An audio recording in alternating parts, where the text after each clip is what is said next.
I don't care how dark it look for you. I don't care what they done said to you.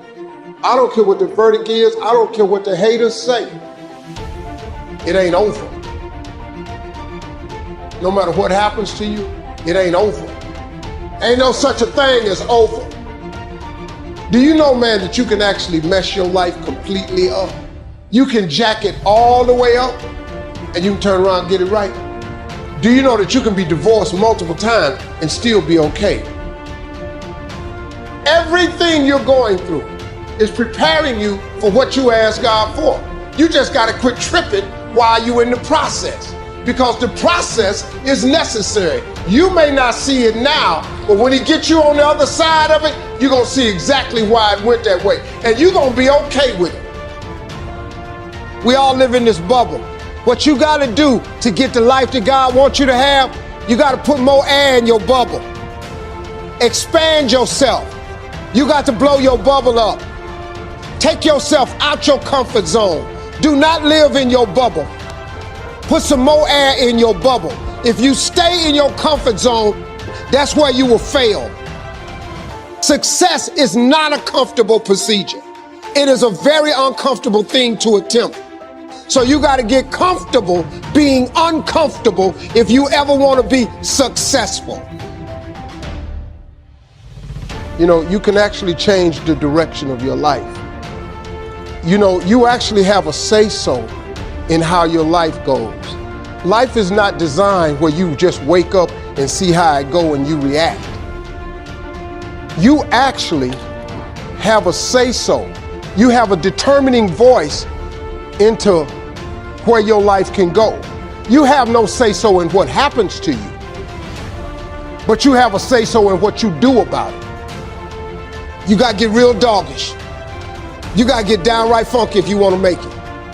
Now, like I was telling you before, if you want to be ordinary, you ain't even got to listen to me. Just go on about your business.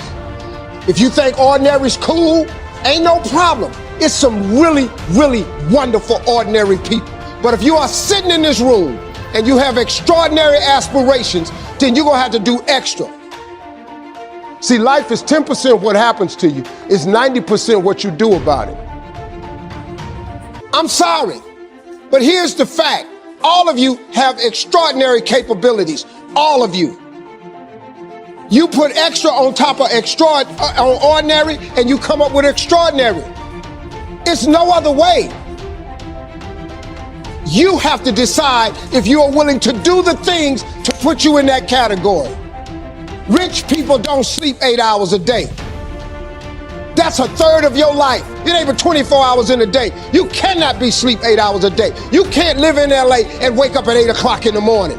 It's 11 o'clock on the East Coast. The stock market been open 2 hours. They already making decisions about your life and your was sleep. Pull yourself together and quit tripping because you in the process. God is processing you. He ain't through with you.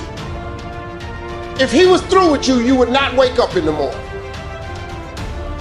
The hard work and the struggle that you face now is the main ingredient for who you'll become tomorrow. Now, whatever you've been through, whatever that is, guess what? You still here. You have a great life in front of you. But your great life is in front of you. It's not behind you. And let me tell you, when you've been through pain, when you've fought for where you are, you ain't gonna let anyone take away what you got. When you've earned it and paid your dues and failed and suffered and been down, been hurt, and you get back up, when pain and struggle comes to face you again, you look it in the face and stand it down. Because you've been through too much. You're too strong now. Everything that has happened to you up until this point has made you who you are. Don't do that. When they tell you you're not gonna make it, don't believe them, man. Don't believe them. You got to be relentless. Don't believe them. When you're thinking about giving up, when you feel like giving up, when it look like you ain't gonna make it, keep going. When they tell you you can't, come on, man, who are they? when they tell you to put all your stuff back on your desk. Don't do that, man. This will fill you with confidence and you'll start carrying yourself differently. You'll start looking at the world differently. You'll start talking differently, walking differently, because you ain't no longer the person you are. You're the person you've always wanted to be. But you've got to believe in you. And I'm saying to you, what if all of us took that attitude after we face a rejection and a no, or we have a meeting and no one shows up, or somebody say, you can count on me, and they don't come through. Nobody believes in you. You've lost again and again and again. The lights are cut off, but you're still looking at your dream, reviewing it every day and say to yourself, it's not over until I win.